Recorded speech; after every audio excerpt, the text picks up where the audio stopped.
What's up, weirdos? What's going on, guys? How you guys doing? What's going on tonight? Kind of a slower stream again tonight. Everybody must be at the cabin or something. We got July 4th weekend coming up. Uh, it's Independence Day. It's Canada Day here. July 4th is Independence Day in the States. That's right. All right, so yes, things are looking like we may have more downside, but we'll see, guys. Are we going to retest 100K? Well, I have been telling you guys for the last few days that inside this bull flag, Bitcoin could in fact come down to the bottom of the bull flag here at about $100,600, and we would still be inside a bullish structure. However, you will see some content creators putting out misinformation, panicking, saying we're going into a bear market or whatever the case might be. But we could come down. Now, do I think we're going to come all the way down to $100,000? Well, let's just cut through the crap cake here. No, I don't think we're coming down that far, but it is possible. So I always have to let you guys know what is possible, right? I'm hoping we hold support right here at 105,352 dollars. Now we've already wicked below it, so it depends where the candle closes, though, right? I was really hoping we would close above the 30-day SMA today, but we didn't, which tells me we're probably going to see a little bit more downside because of that weakness. And I think a lot of it is because we don't have a lot of volume going on right now on the buyer side, because a lot of people are quite simply gearing up for the long weekend. So I think that's kind of what's happening. July 4th weekend coming up. So me personally, I'm going to be doing some mass accumulation, right? So all right, let's get into the chat a little bit here, guys. Jovan, When Moon, sending the only super chat. Thank you so much, brother. Moon soon, my dude. Moon soon. J Money in the house. Bulbasaur, what's up, man? Good to see you, fam. Spuds, what's up, everybody? Jovan, my dude. Leo, what's going on? Crypto fam. Nick Powell, anybody else back in the truck up with these prices? Hell yeah, I am. Hell yeah, I am. Guys, make sure you hit the like and subscribe to the channel. Helps the channel grow. Does not cost you a single solitary thing. So go ahead and get that done. Would be, ooh, just heard some massive thunder outside, guys. Oh, it's going to be a good one tonight. We're going to have a thunderstorm here. I'm excited. Jack stacked and fanny pack. Let's go. Hit the like, hit the subscribe, guys. Let's keep it going. Easy, yo, yo, yo. Are we going to get one of those hut Bitcoin fake outs? little head fake.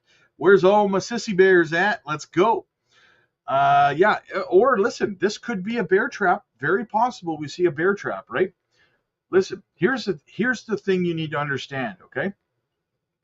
Right now, what we're doing, even if we come down, let's say we come down, we even down to here, right? Let's say we come down to 103,000, 102,000. Really, what we're doing is we're putting in a higher low, right? Which is a bullish thing. So that's what you want to see. Listening from work, 5 months is no time to stay ready. Home team, absolutely, man, absolutely. That listen, 5 months, guys, of discipline for a life of financial freedom.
Yo.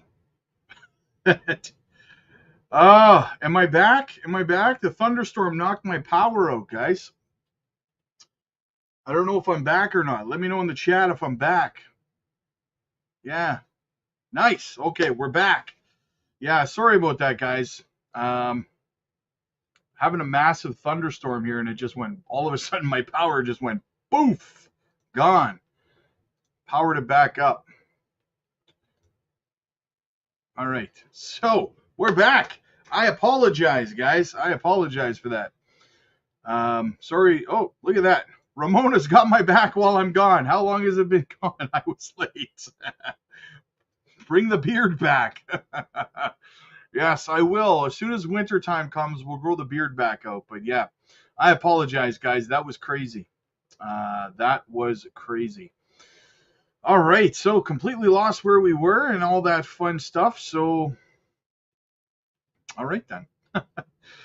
Let's see what news we have. What news we have left here. Sorry, guys, I'm all discombobulated. 50 push-ups. You left early, Rob. Nice. Oh man, I'm sorry, guys. Okay, let's. Everything's kind of loading back up here still, so just bear with me. How the hell are you guys? Anyway, I pulled a head fake on y'all. Let me just let me load everything back up here, guys. Let me load everything back up. Okay, what do we have in the news? Yes, I was looking at, first thing I wanted to show you guys, well, not the first thing, but the first thing that I'm able to get access to here. The M2 money supply, looking juicy. Put in another high today, guys. Looking fantastic. Look at that beautiful, beautiful chart. I'm ready for more upside, guys. Hopefully you guys are too. All right, what else? What else? M2's looking good. Let's get into an article. Whatever, I got some stuff that reloaded, some stuff didn't. So we'll get into the stuff that I have. I appreciate you guys waiting for me. Thank you so much. Thank you, thank you. Big Mike, boom, supporting the channel. My dude, my brother, thank you so much, man. I appreciate you guys. I was gone. I didn't think I was going to be able to come back. Thank you so much for supporting me, Big Mike. I appreciate you, man. All right, let's get into some news here, guys. The Smarter Web company buys additional 25 million worth of Bitcoin, transforms into Bitcoin treasury firm. The Aquis-listed web development firm, the Smarter Web company, has acquired another batch of Bitcoin, accumulating 230.05 Bitcoin for approximately $25 million on July 1st. This latest purchase puts the company's total holdings at 773.58 Bitcoin, worth roughly 82.46 million. As per the official release, the new purchase was carried out with an average purchase price of 78,103 euros, or $107,126 per Bitcoin. The new purchase was carried out with an, oh, I already read that part, sorry. So basically, another company has started to add Bitcoin to their balance sheets. Guys, do you see the adoption that's taking place right before your very eyes? Like, all of these companies are putting Bitcoin on their sheets. Let's get into this Kathy Wood video. I got a nice Kathy Wood video here. Sorry, guys, half my stuff is gone because of that power outage. That really peeves me. So, where are we here? Just waiting for this commercial to end here. The ads. Okay. The S&P 500 closing at a record high to finish the first half. The ARK Innovation ETF trading now near a 52-week high, up nearly 24% year to date. Joining us right now, first on CNBC's ARK Invest Chief Investment Officer and CEO Kathy Wood. Good morning to you. As we set up for the second half here, Kathy, I think there's a lot of folks who are trying to figure out Have things already run? What's baked into the cake and what isn't in your mind? Well, I think we have been climbing a wall of worry. I mean, a lot of people expected tariffs and wars and the controversy between the Fed and the president to really shake markets up. And of course, there has been some volatility. But these are the kinds of bull markets that I think are the most durable. When the market climbs through all of that controversy, it's really signaling something. And I think the things that it is signaling are interest rates probably are coming down. I think what many people are not focused on in the inflation statistics are the housing numbers, and they get in there with a long lag. We think that the shift or the concentration towards just a very few stocks, which was a very unhealthy bull market, that is changing and the market is broadening out. And I think deregulation is probably one of the most important things that this administration is doing to unleash animal spirits. You know, you talked about the inflation picture and interest rates. We just had another guest on the broadcast that said the opposite, effectively. He said, look, the economy is humming. It's doing quite well. They wouldn't touch interest rates if possible, and they don't think that they will be. Mm-hmm. Yes. Well, I think we've been pretty consistent on this idea of we've been through a rolling recession. If you look at housing, which is actually having a little bit of a relapse today. Housing plummeted in 2022 when interest rates shot up, and it has not recovered. Manufacturing has not recovered. And so we do believe that they will recover as interest rates come down, deregulation takes hold, some certainty about tax cuts and so forth occur, including immediate expensing, perhaps, of capital goods, which would be very positive. So we think we'll move from a rolling recession into a recovery. But what happens early in a recovery, if you'll allow me to call this that, I know many people think we never went into any kind of slump, but we have sector by sector. What typically happens when you come out of a recovery is productivity kicks in because companies have been very conservative and especially amid all of the uncertainties. So productivity kicks in and actually drives inflation down much lower than anybody anticipates. And I think that's going to happen this time as well. Kathy, want to talk Tesla, want to talk Elon Musk. He's been making some more public comments again about the quote unquote big, beautiful bill. He's opposed, of course. But I'm so curious just what you've been thinking as you've watched all of this play out the past couple of months, the politics of it all, the impact potentially on Tesla, his now doubling down on Tesla, but where this all goes. Well, I think what happened, and this could be considered a conspiracy theory, but, you know, with Trump and Musk so close at one point, and with China, President Trump's primary focal point when it came to trade negotiations at the end of the day, you know, Tesla's plant in Shanghai became a leverage point. So I think they've separated naturally. Now, I think it went a little overboard in terms of the drama.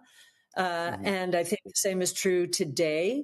I do think that Elon Musk is getting back to business, and he does want to transform transportation, continue to transform space exploration, really address some incredibly difficult health issues with Neuralink, and introduce productivity the likes we have never seen with humanoid robots. So I think at the end of the day, he'll become very focused on those very difficult problems, and this too shall pass.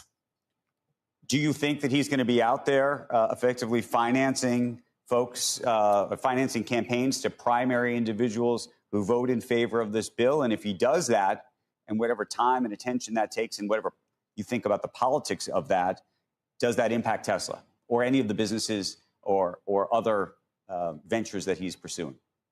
Well, I guess in terms of dependence on government, SpaceX, I believe, has $22 billion in government contracts, and really has catapulted the U.S. into the lead when it comes to space exploration.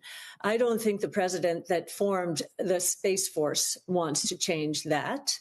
And in terms of transportation, of course, we've got a patchwork quilt of 50 states from a regulatory point of view that have to bless autonomous travel. We were thinking and still think that will move up to the federal level. So maybe that's in question very short term, but we think it makes sense for the United States if we want to be number one in autonomous travel. FDA is another consideration when it comes to Neuralink. I think what's happening is pretty miraculous if you've been following Neuralink. And the FDA, if anything, I think we've been most surprised by the deregulation that is taking place within healthcare and the desire of the leaders in healthcare to really either cure disease, get rid of chronic conditions. So, Elon Musk is contributing to that cause as well. So, I'm sure there's political tit for tat. That's how these things work out. But Elon Musk is working on the largest AI projects in the world, the largest projects in the world. And I don't think longer term he wants to be thrown off really transforming the world. A lot of people don't like her, but me personally, she's richer than I am. So, I mean, she must be doing something right. Ramona with the super chat. She says, smash the like and subscribe. Yes, absolutely, guys. Make sure you're hitting the like and subscribe. Let's see what else is going on out there. Milk Money, what's up, man? Halfway through the year. This is crazy. Yeah, no kidding, man. This lady's crazy. Yes. Oh, you guys. Public companies outpace ETFs in Bitcoin accumulation. Recently released data indicates the publicly traded companies have surpassed exchange-traded funds in Bitcoin accumulation for the third consecutive quarter by Q2 of 2025. According to Bitcoin Treasury's data, public companies purchased approximately 131,000 Bitcoin during this period, marking an 18% increase compared to the previous quarter. In contrast, ETFs accumulated around 111,000 Bitcoin, a growth rate of 8% during the same time frame. Nick Mary, the head of research at eCoin Metrics, links companies' Bitcoin accumulation to their desire to enhance shareholder value. He points out that institutional investors who invest in Bitcoin via ETFs are motivated by different factors. Some companies accumulate Bitcoin regardless of price, aiming to make their shares more appealing. In April 2025, while Bitcoin holdings in public companies increased 4%, ETFs only saw 2% growth. Companies are motivated by long-term returns and investors' attraction rather than price trends and general market sentiment. Despite the rise in institutional adoption, ETFs continue to be the largest collective holders of Bitcoin, currently possessing over 1.4 million Bitcoins, accounting for approximately 6.8% of the supply. Public companies, on the other hand, hold around 855,000 Bitcoin, making up 4% of the total supply. Until the third quarter of 2024, ETFs were leading in Bitcoin accumulation over public companies. However, new policies implemented following the change in administration in the United States have reportedly increased companies' interest in Bitcoin. Particularly, the executive order signed by Mr. T in March of 2025 to establish a Bitcoin strategic reserve is seen as a step. So it's the Trump pump, right? It's the Trump pump. Recent moves, such as GameStop's initiation of Bitcoin accumulation, Kindly MD's merger with Nakamoto, and ProCap's pre-IPO Bitcoin treasury strategy, showcase the rising corporate participation. Company strategy, formerly known as MicroStrategy, continues to lead with its 597,000 Bitcoin holdings. Some industry analysts caution that the current level of institutional purchases may not be sustained long term. Mary suggests, well, of course it can't be sustained long term. There's only like 150,000 Bitcoin left OTC. That's kind of just simple math, right? Mary suggests this could be a temporary opportunity for different companies benefiting from the current situation. Conversely, Workman sees this model as having significant long-term importance. Regardless, what we observe in both ETF channels and corporate reserve trends is the beginning of institutional hype over Bitcoin due to its scarcity. This phenomenon could propel Bitcoin to historical highs until the excitement peaks. Moreover, companies are now forming reserves for not only Bitcoin, but also Ethereum, the other cryptocurrencies, with DeFi development planning to issue 100 million bonds to purchase Solana coin by 2030. Overall, the growing demand for Bitcoin in public companies in recent quarters is evident. Regulatory easements and strategic decisions in the US are highlighted as supportive factors of this trajectory. Many domestic and international institutions continue to develop strategies to expand their Bitcoin portfolios, ensuring that corporate growth remains prominent in the upcoming period. Readers should consider that the approach of a diversifying portfolios and increasing risk, blah, blah, blah. Guys, so you have to ask yourself a question here, okay? ETFs continue to grow at a monumental, record-breaking level. Institutional accumulation of Bitcoin and Ethereum and Solana, and it will continue with other altcoins as well, XRP and whatever else, is increasing faster than ETF accumulations, right? And if you're sitting there right now going, I wonder if I should hold this, I would have to say, are you drunk? Right? Like, put your pennies where they put their dollars. Full stop, right? With all the FUD and the fear and the hype and everything else put aside, what is big money doing? They're accumulating. So what should you be doing? Super fantastic. Why did strategy change the name? That's what I would like to know. Yeah, you know what? While I was reading it, I thought the exact same thing, Josh. I thought the exact same thing. I was like, what was the point in that? Like, liquidity, just a little more to go, you guys. Either shut off the portfolios or DCA, baby. Absolutely. Can I get an amen to that? All right, what else do we have? We got, oh yes, a word of caution. We have one more article to get through here. So I shared this over on the Patreon earlier, the story, but let's talk about it a little bit, guys. Link 2 is in trouble. This is why you want to keep, someone had said to me the other day, I don't see any reason why I would need to remove my crypto from a centralized exchange. No, let me read you an article, my friend. Pro XRP lawyer John Deaton makes one thing clear about Link 2's refund plan. A growing number of Link 2 users are demanding answers, and attorney John Deaton has made one thing clear.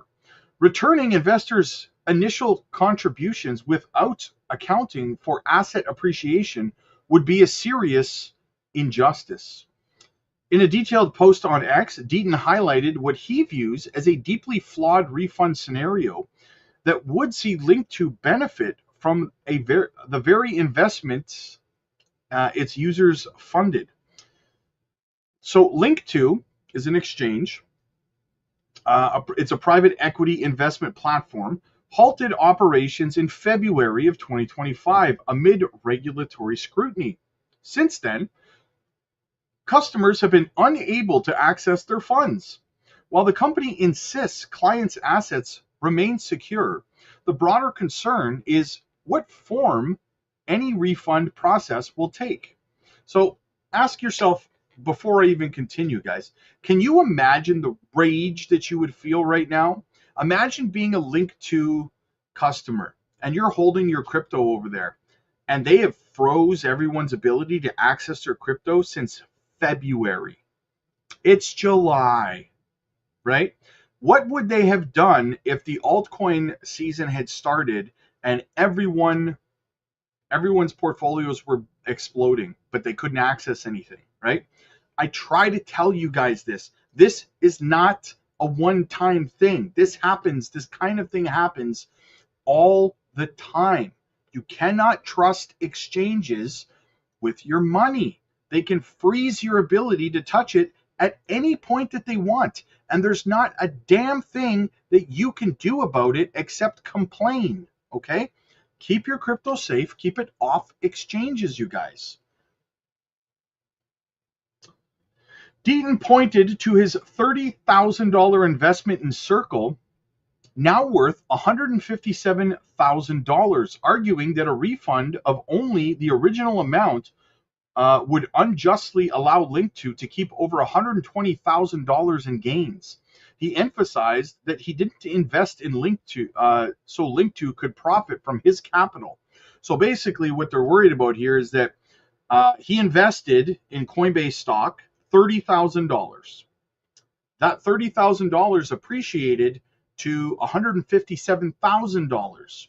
And now they're talking about him only being refunded his $30,000 initial investment, and Link2 keeps the other $120,000 for themselves, right?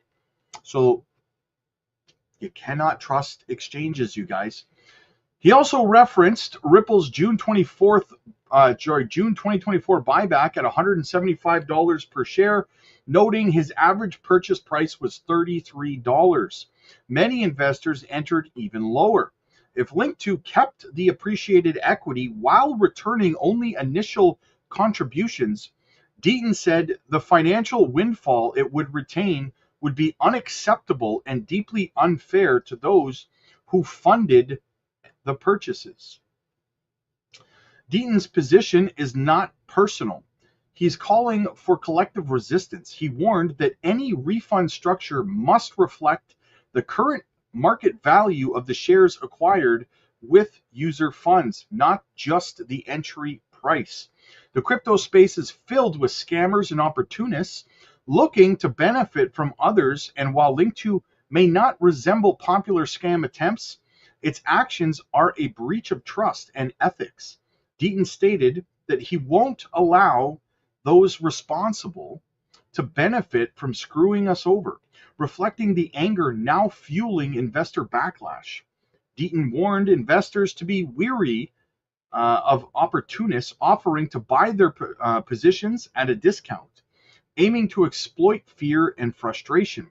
He urged users not to act out of desperation, especially while the true value of assets remains far above original investment levels.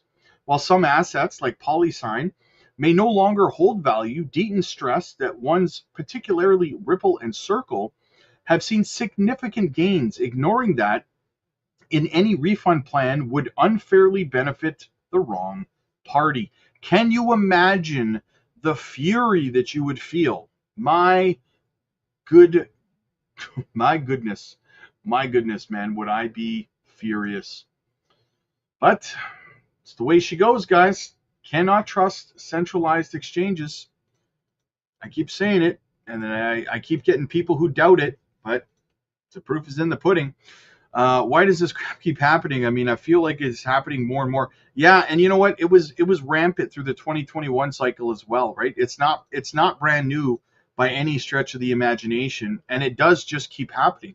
And that's why I've always said that we do need regulations in place for these exchanges, guys, right? We need to make sure that these exchanges are held to account by the government. We need laws put in place to regulate them so that these kinds of things don't happen, right?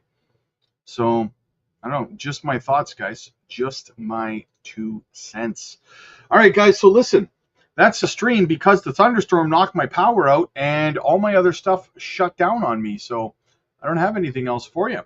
But thank you guys for being patient. Thank you guys who sent me super chats and supported the channel. I appreciate you. 100%, guys. I got a mentorship coaching call I have to do over on the Patreon shortly. So I'm going to go over there and get that taken care of. Guys, get over to the Patreon. I dropped our daily crypto picks today. I also dropped another, what did I do? Oh, we did the live stream already today. I dropped the replay of that. So get over there, guys. Book yourself into the mentorship coaching calls. Invest in your education in this space. You want to learn how to do what I do successfully? Get over to the Patreon, guys. The link is in the chat. It's in the pinned comments. It's in the description. Microcap Gems. We're live there every day. Mentorship coaching calls, everything else. Check it out for yourselves, guys. Also, check out our channel sponsor, Decent Biometric Wallet. If you want to protect yourself from these centralized exchanges scamming you, use our link down below. Get a fantastic deal. I will see you guys in the next one. God bless. Have a fantastic rest of your night.